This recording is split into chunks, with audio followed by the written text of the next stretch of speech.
Namaste everyone, thank you very much for joining me in the 7th tutorial of Angular Crash Course.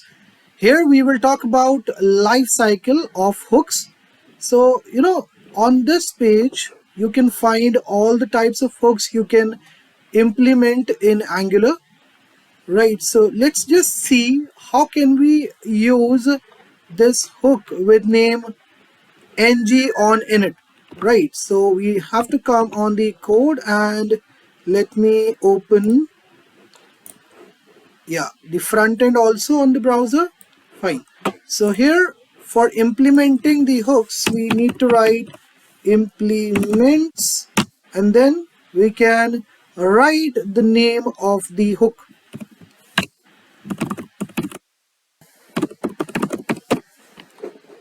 Okay, saving the changes, and as you can see it is showing us an error.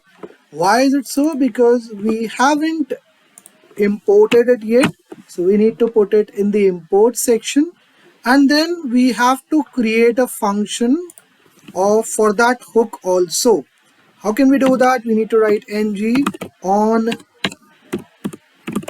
init and then function parenthesis, and then once you put these curly parentheses and save the changes, automatically you will see the error is now no more there. Here we can pass some instruction. So let's save the changes, and as you can see the variable's value is now changed to 6, and now if we click here on the button, it has started increasing by 1. Every time you click the button it will increase by 1. This is how you can use hooks in Angular code, and these are the hooks that you can check out the information of on this page with URL angular.io/guide/lifecycle-hooks.